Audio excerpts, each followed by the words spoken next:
So, what if the fundamental assumptions you hold about, your place in it and your power to shape your life, what if they're entirely up? Today, we're embarking on a deep dive. We're looking into some truly radical ideas about consciousness, what we call reality, and, honestly, the astonishing power that... Yeah, it's pretty mind-bending stuff. Our insights are coming from the remarkable case of Jane Roberts and this enigmatic entity known as Seth. And look, this isn't just theory. We're talking about a documented phenomenon, something that really challenges everything we thought. Absolutely. This deep dive, it's designed to be a shortcut, really, to understanding how your inner world is actively architecting your outer experience. Right. So prepare for some surprising facts, maybe some profound aha moments that could empower you to see your life and the world, well, in a completely new light. It's precisely that inversion, that turning things upside down, that makes these teachings so profound. How so? Well, we're just so used to believing that circumstances dictate who we are, right? That the physical world is primary, it's the main thing. Yeah, that's the standard view. But these sources, they suggest the exact opposite, that we are the conscious sculptors of our environment. And that changes everything, everything about how we approach just existing. Okay, let's unpack this, starting with the origin story itself, because honestly, it's genuinely mind-bending. Really? Our journey kicks off in 1963. We've got Jane Roberts, a writer, and she wasn't just a skeptic. No, not at all. She openly mocked psychic phenomena. She thought it was all just, pure fantasy. Total nonsense to her. Yeah. Yet the impossible happened. During a really casual Ouija board session, nothing serious, right, Jane suddenly started speaking, but not in her own voice. It was this deep, resonant male voice, claimed to be an entity named Seth. And this wasn't just a one-off thing. Oh, no, not a fleeting moment. It became this consistent, undeniable channel week after week. Okay, and the verification is where it gets really interesting. Moves beyond just into documented facts. Exactly. This is crucial. Jane, who had zero prior knowledge, started speaking fluent ancient Greek. Wow. And get this, Yale linguists were brought in. They confirmed flawless pronunciation, perfect grammar, a language she'd never studied. That's incredible. What else? Well, Seth, through Jane, provided accurate, detailed prediction. Things like classified CIA operations, years before they were actually declassified. Seriously. Hmm. Also pinpointed earthquakes, even medical diagnoses that doctors had completely missed. Okay, that's startling. And maybe the most stunning example, the incident with Dr. Eugene Barnard. He was a psychologist there to test Jane, debunk it maybe. Right, the skeptic. Exactly. And Seth, speaking through Jane, recited Dr. Barnard's deceased mother's final word in perfect Russian. Wow. Words Barnard had never, ever shared with anyone. He was absolutely floored. I can only imagine. And look, these weren't just isolated anecdotes. We're talking about 20 years. 20 years of continuous documentation, hundreds of witnesses, and absolutely zero evidence of fraud. Nothing. This established this extraordinary level of credibility. It sort of laid the groundwork for Seth's really revolutionary teaching. Okay. It's just crucial to grasp that these were verifiable proofs, evidence of an intelligence operating way beyond our conventional understanding. So if this phenomenon is so undeniably real, what's the truth? What did Seth reveal that turns our world upside down? Well, his most radical statement, the one that sums it up, was basically this. Everything you've been taught about how the world works is backwards. Backwards. Okay, explain it. Our traditional view, right? It says physical matter is primary. It's solid. It's out there, independent of us. And we, as conscious beings, are kind of shaped by its circumstances. Yeah, we react to the world. Exactly. Seth, however, asserted the precise opposite. Consciousness doesn't just emerge from matter. Consciousness creates matter. Okay, hold on. Consciousness creates matter. Yeah, your internal state isn't just a reaction to reality. Seth says it's the very force that brings reality into being. Wow. Okay, this is where that movie projector analogy comes in, right? That helps it. It's a fantastic analogy. Yeah. Imagine your consciousness, your awareness, is the projector itself. It's the fundamental originating creative force. Okay, I'm the projector. Right. And your beliefs, your deeply held assumptions, your convictions about life, about yourself, about the world, those are the slides, the individual slides you load into that projector. Makes sense. And physical reality. Your life, your circumstance. That's simply the screen onto which these beliefs are projected, forming your lived experience moment by moment. So the implication then is huge. Oh, it's profound, because it means most people spend their whole lives trying to change the image on the screen. Right, trying to fix the external stuff. Exactly. They're trying to repaint the movie screen, wondering why the same kinds of images keep appearing. You can put in endless effort trying to force external circumstances to change. Push that boulder uphill. Right. But as long as the same slide, the same underlying belief stays in the projector, well, the same reality is just going to keep manifesting over and over. And Jane Roberts herself, being this rational skeptic initially, she must have struggled with it. Absolutely. She found it very difficult at first. But Seth actually encouraged her with specific experiments, things for her to try. Like what? Well, instead of telling her to focus on external actions to make more money, like, getting a better job or working harder. The usual advice. Right. He had her intensely shift her beliefs about money, about abundance, about deservingness, focus purely on the inner change. And did it work? The results were undeniable, according to the record. Unexpected checks started arriving in the mail. Publishing opportunities just materialized out of nowhere. Her whole financial situation transformed in ways that just defied conventional explanation. So she wasn't chasing the No, she was changing the slides in her inner project, and the screen changed accordingly. Okay. And you mentioned science earlier. Does any of this connect with, mainstream? Well, it's fascinating. Science has been, maybe unintentionally, stumbling upon evidence that supports this consciousness creates reality model for decades now. It's just not always framed that way. Like quantum physics. Exactly. Quantum physics is the big one. You have the famous observer effect. The double slit experiment, friends, shows that subatomic particles seem to exist as just waves of probability till conscious observation. And then they become... Right. The act of observing collapses the wave function into a specific measurable particle. It suggests your consciousness isn't just passively witnessing reality. It's playing an active role in determining which reality manifests from all the possible. Okay, that's mind-bending in itself. Anything else? Yeah, consider the Princeton Engineering Anomalies Research Lab, the PEER Lab. They spent nearly 3 decades documenting how human consciousness could directly influence random event generation. Machines designed to be perfectly random. And could it? Human intention consistently deviated these machines from purely random output. The odds against this happening by chance were like billions to 1. Billions. Wow. And even think about Dr. Masaru Emoto's water crystal experiment, showing how specific thoughts and emotions directed at water samples physically altered their molecular structure. Right, the beautiful crystals from positive word, the distorted ones from negative. Exactly. And given that our bodies are roughly 70% water, well, the implications for how our thoughts affect our physical health are potentially vast, aren't they? Okay, so this isn't just Jane Roberts and Seth. There are scientific hints pointing in a similar direction. Hints, anomalies, things that don't quite fit the old model yet. So what does this mean for you, listening right now? Seth made it really clear, didn't, that every single element of your current... Everything. Your relationships, your financial standing, your health, the opportunities you see or don't, they exist because your consciousness, operating through your... called them into being. It's a radical responsibility, in a way. Totally. Your deep-seated convictions about, say, worthy, they shape the quality of the relationships you attract and maintain. If you don't feel worthy deep down, you'll likely manifest partners or situations that reflect that lack of worthiness back to you. And money beliefs. Beliefs about scarcity or abundance. They directly manifest as your financial reality. Think of someone who genuinely believes deep down money doesn't grow on trees, or you have to struggle and work incredibly hard for every penny. Yeah, we all know people like that. Or maybe we are people like that. Right, and their reality will consistently reflect those limitations back, often despite their best efforts to change things externally. Your beliefs are like these silent commands that your consciousness follows faithfully. Which leads to the big question, doesn't it? The crucial question, yeah. If we are these incredibly powerful creators, why the struggle? Why all the limitations so many of us experience? Why isn't everyone living their dream life? Seth's answer is, well, it's both liberating and maybe a bit unsettling at first. He says, yes, we are powerful creators, absolutely. But we're creating from a contaminated blueprint. Contaminated blueprint. Okay. We've been programmed essentially with beliefs that inherently generate limitation, struggle, dependence. It's like having this amazingly sophisticated creative engine,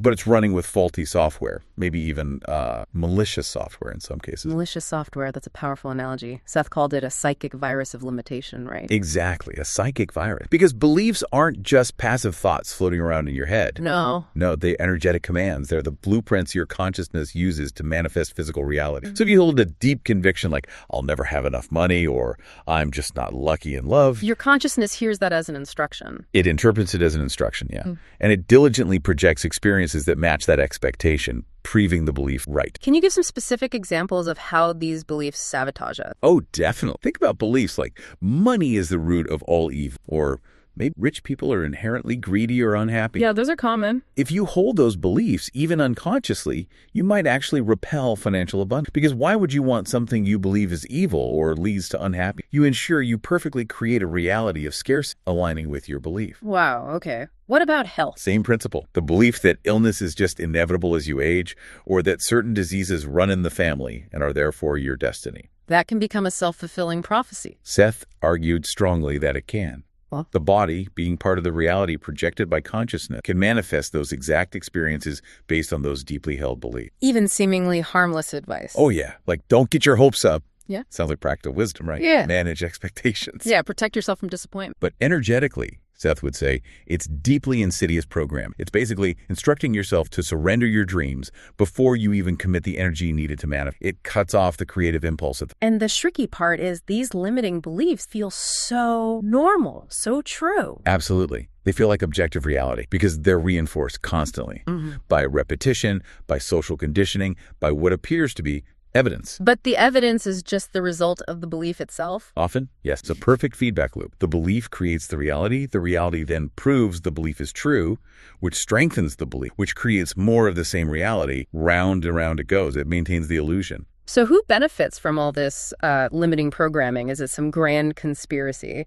Seth's teachings aren't really about some shadowy group pulling strings, not exactly. It's more about understanding how conscious. Throughout those who intuitively grasped the power of belief rulers, religious leaders, power structures, they understood, maybe instinctively, that controlling ideas is far more effective and way easier than controlling people through brute force. Shaping the collective consciousness. Precisely. Empires have always known this. Yeah. Control the narrative, control the beliefs, and you control the population much more effectively. And how does this play out in our modern world? Are the mechanisms still there? Oh, absolutely. And they're highly refined now. Consider, for instance, the standard education system in many places. It often emphasizes obedience, memorization, fitting in, rather than fostering genuine, creative, independent thinking. Training workers, not necessarily creators.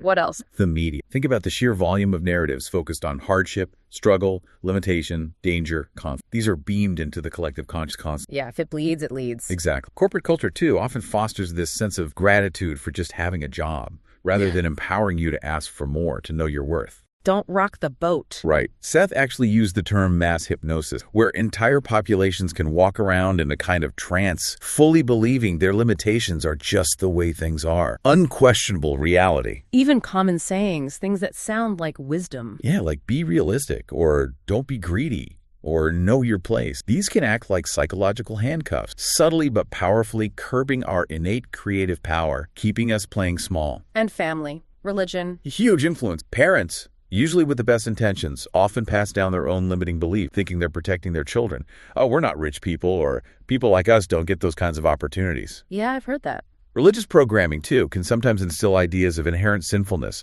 or that suffering is noble, or that desire itself is bad. These can create a population psychologically primed to accept less, to feel unworthy, to delay joy. Sounds kind of bleak. Well, it can seem that way, but Seth's analysis actually offers a really powerful path to freedom. He explains it's not necessarily always like conscious, malicious intent from the top down. It's more a natural outcome in a reality where consciousness shapes experience. Those who understand these rules, consciously or unconsciously, just naturally gain influence over those who don't. Okay. But the first, absolutely vital step to liberate is simply awareness, seeing the program. Once you can actually see the invisible prison bars of belief, then you can begin to dissolve them. All right. So awareness is key, but how do we actually do it? How do we break free from this contaminated blueprint? How do we reclaim that innate creative power? Okay, yeah. Let's move into the really practice. Seth offered some truly revolutionary protocols for actively reshaping your reality. Yes. Methods. Let's hear them.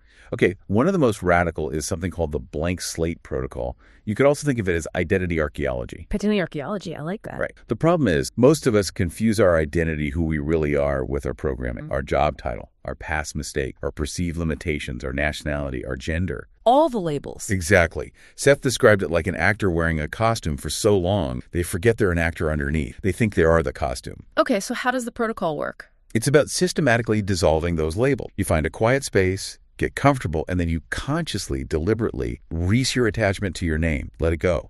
Then your age, your gender, your profession, your entire personal history, good and bad. Wow, everything. Even the concept of being human. Understanding that all these things are just data points, programs, costumes. They're not your core self. What's left when you do that? What remains when you really let go is pure awareness, undifferentiated consciousness, what Seth called your inner self, your true essence. And from that state? From that blank slate, this profound question emerged. If I could create myself entirely from scratch, knowing everything I know now, who would I choose to be? It allows your authentic, unprogrammed self to step forward and start design. Sounds intense, but powerful. It is. The ego resists, of course, but you start small. Okay, another really powerful tool is the revision protocol, rewriting your past. Rewriting the past. But the past is done. Well, according to Seth, Not really. He taught that time isn't strictly linear. All moments past, present, future possibilities exist simultaneously in what he called the spacious present. The spacious present. So Okay. your memories aren't these fixed, unchangeable records stored away somewhere. They're dynamic energy patterns that exist now in your present consciousness, and they can be changed. How do you do that? The practice involves, typically nightly before sleep, reviewing your day in reverse. Mentally walk back through the event. Identify any moments that felt negative, limiting, unpleasant, or where you didn't act as you wish you had. Okay. But instead of just dwelling on them or regretting them, you consciously rewrite them in your imagination. Like mentally redo the scene. Exactly. If you had a difficult conversation, you mentally revise it. See yourself responding with wisdom, clarity, confidence. Feel the positive emotions of that successful outcome. You're essentially withdrawing your energy and attention from the failure probability and reinvesting it into a preferred one. Does this really change the past? It changes the effect of the past on your present reality and future creation because you're changing the energetic pattern in your consciousness now. And Seth said you can even use this technique to revise foundational childhood memory, which can lead to really profound personality shift. Wow. Okay, what else fascinating? Then there's quantum download, accessing probable selves. This one's really out there for some people. Uh-oh. Hit me with it. Seth proposed that you aren't just living this one life. You are simultaneously living thousands, maybe millions of lives. Every significant choice you make, every path not taken, it doesn't just vanish. It actually creates a branch, a probable self. A probable self, like another version of me living out that other choice. Exactly. A fully realized version of you exploring an alternate life path. And these versions, according to Seth, are real. They exist in other dimensions of reality. And crucially, you can potentially access their knowledge, skills, and experiences. How on earth do you Think of your individual awareness like a radio tuned to one specific station this life, but countless other stations, other frequencies exist simultaneously. Okay. The protocol involves entering a deeply relaxed state, that kind of twilight zone between waking and sleeping. And from there, you issue specific, clear commands or intentions to connect with a probable self who has already achieved what you desire. like connect me to the version of me who is a successful entrepreneur or healed from this illness? Precisely. You ask to download their insights, their strategies, their feelings, their vibrational state. And how does that information come through? It can manifest in various ways: vivid dreams, sudden spontaneous insights during the day, strong intuitive impulses, a feeling of knowing something you didn't know before. Interesting. So it's not like they possess you or anything. No. It's more like accessing information from a vaster database that is still fundamentally you, your expanded self. Okay. One more. You mentioned 4. Right. The last pair is coordinate points and time expansion, manipulating space-time. Manipulating space-time. Now you're really blowing. Well, Seth defined coordinate point as specific times or places where the veil, the membrane between your inner world of conscious and the outer physical experience, becomes exceptionally thin. Okay. Like portals. Sort of, yeah. Yeah. Energetic vortices where manifestation is supercharged. Intentions set at these points have more power, more immediacy. Well, what are these points? They can be temporal times, like the state just before falling asleep, the moment upon waking, states of deep meditation, moments of intense love or gratitude, or being in a creative flow state. Okay. Times when consciousness shifts. Exactly. And they can also be geographic. Places like ancient sacred sites, powerful natural locations like mountaintops or ocean sides, or even specific rooms or spots in your own home that just feel energetically potent. So you identify these, then what? You intentionally use them for your creative, for setting intent. But building on this, Seth introduced the time expansion. Yes. Intentionally manipulating your perception of time so that you can experience what feels like hours of subjective time within just minutes of actual clock time. How? How is that possible? By setting a clear intention while at a coordinate point, say, before sleep, to enter an expanded time state for a specific purpose. You allow your consciousness to shift, and you can then use this amplified subjective time for things like rapid learning, deep emotional healing, complex problem solving, things that might normally take much longer. That sounds like a superpower. It kind of does, doesn't it? Mm-hmm. And Seth suggested this knowledge, this kind of empowerment, is precisely why these concepts aren't mainstream. Empowered individuals who understand they create reality, well, they don't necessarily make compliant citizens or consumers, do they? A sobering thought. Okay, so we've covered these incredible protocols, but Seth also went deeper into the really big spiritual questions, right? Oh, yes. He went right to the core. Prepare for potentially the most profound and maybe confronting revelations about spirituality itself, reimagining God, the soul, even our concept of evil. All right, let's go there. What about God? Seth called one of his most powerful insights the empty throne revelation. It directly challenges our typical inherited understanding of God. Which is is usually. Often, God is portrayed as an external figure, right? A king, a judge, separate from us, sitting on a throne somewhere up there. This model, Seth argued, inherently places us in a position of powerless. We need to beg, supplicate, seek favor from this outside power. Yeah, that's a common framework. Seth revealed something totally different. He said God is not a person, not a who at all. God is all that is. Infinite, intelligent, creative energy, the sum total of all consciousness and existence. All that is. Okay. And where are we in that? Critically, you are not separate from it. You are it. You are all that is, experiencing itself subjectively through your unique perspective. Like a wave isn't separate from the ocean. It is the ocean expressing itself as a wave. So, God isn't out there. God is us. Exactly. This understanding is incredibly liberating. Suddenly, there's no need for intermediaries, priests, gurus, or external validation. No need to beg. You collaborate and commune with the divine from within because you are fundamentally part of it. What does that mean practically? It means your deepest authentic desire, your intuition, your creative impulses. These aren't just random personal whims. They are expressions of the divine, of all that is, seeking expression through you. The throne is empty because the power was never out there. It was always yours, inherent within you. Wow. Okay. That shifts things dramatically. What about the soul? Next, Seth completely transformed the understanding of the soul as eternal becoming. How is that different from usual ideas? Well, often the soul is presented as this static thing, right? A fixed entity, maybe created at birth, that faces some kind of cosmic judgment after death. Seth said this, too, is often a control mechanism designed to induce fear and conformity. So what is the soul, according to Seth? His truth is that the soul is not a static thing, but an internal process, an ever-expanding vortex of consciousness. Think of it like a master artist, constantly creating, exploring, learning, growing. It's never finished. It's always becoming more. In our current life. Your current life is just one facet, one focus point of your soul's vast multidimensional exploration. Your greater soul is simultaneously conducting countless other explorations through all those probable selves we talked about. So, no cosmic judgment. No final. This perspective completely demolishes guilt and regret about past choice. From the soul's viewpoint, there are no wrong decisions. There are only different avenues of experience, learning, and expansion. Every path yields valuable data. That's incredibly freeing. What about the body and death? Your body isn't seen as just a dumb vehicle carrying the soul around. It's a sophisticated field of consciousness itself. A physical manifestation of the soul's energy, incredibly responsive to your thoughts and beliefs. Seth even suggested you can literally communicate with your cells, consciously guiding them toward health and vitality. Speak to your cells. Yeah, and death. Okay. Seth explained it's simply a transition of focus for consciousness, like an actor taking off a costume and leaving the stage. The consciousness, the actor, continues. This understanding aims to free you from living life based on the fear of cessation. Your soul, your core consciousness, is an indestructible, ever-becoming entity. Indestructible becoming. I like that. Okay, the last big one.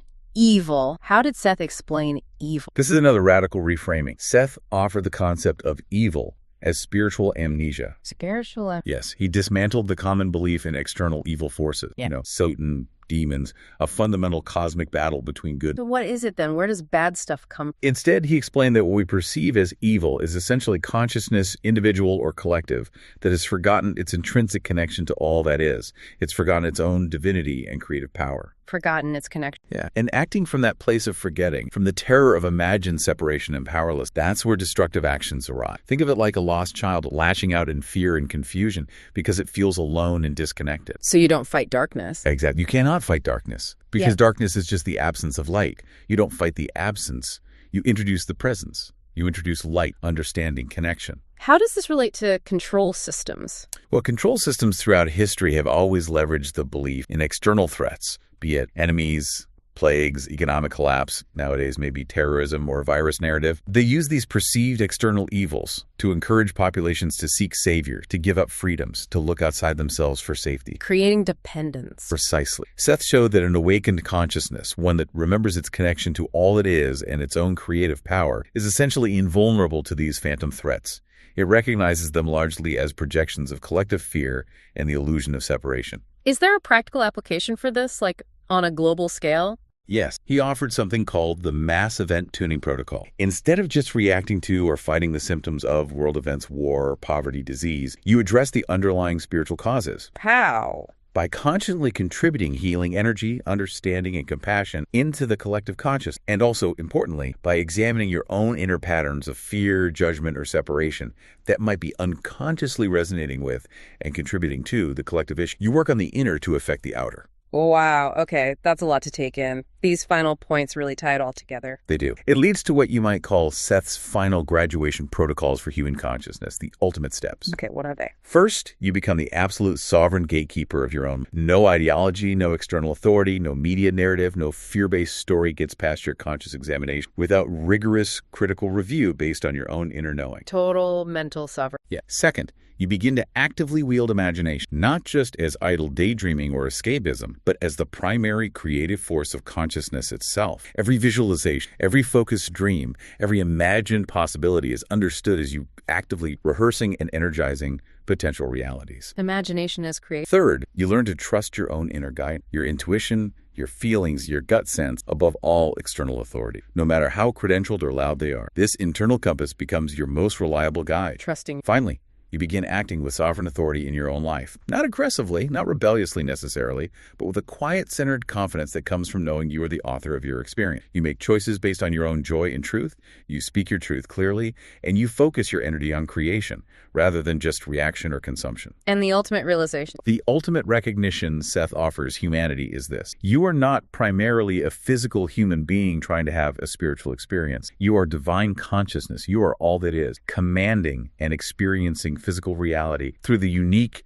precious focus point you call your personality. It's a complete paradigm shift. It truly is. So, wow, we've covered a massive amount of ground. We journeyed from this really strange encounter, Jane Roberts, to a complete inversion of how we usually see reality, unlocking this incredible understanding of personal power. Yeah, it's been quite the ride. This deep dive, it's revealed your consciousness as the grand projector of your reality, but also, crucially, how it often operates from a blueprint that's been contaminated by systematic programming, limiting beliefs. The psychic virus. Right. But the good news is it also unveiled these truly revolutionary protocols for reclaiming your creative power. A practical tool. Yeah, from identity archaeology, rewriting your past with revision, quantum downloading from probable selves, even manipulating space-time with coordinate points and time expansion. Powerful stuff. And maybe most liberating of all, we've explored reimagining God, the soul, and even evil, not as external forces, but as profound aspects of your own infinite, expanding consciousness. Bringing the power back inside. Exactly. So now the invitation really is for you listening to start playing with these ideas, start applying these principles in your own life, see what happens. The experiment begins. Yeah. And just to leave you with something to think about. If every limitation you currently accept, every boundary you believe is solid,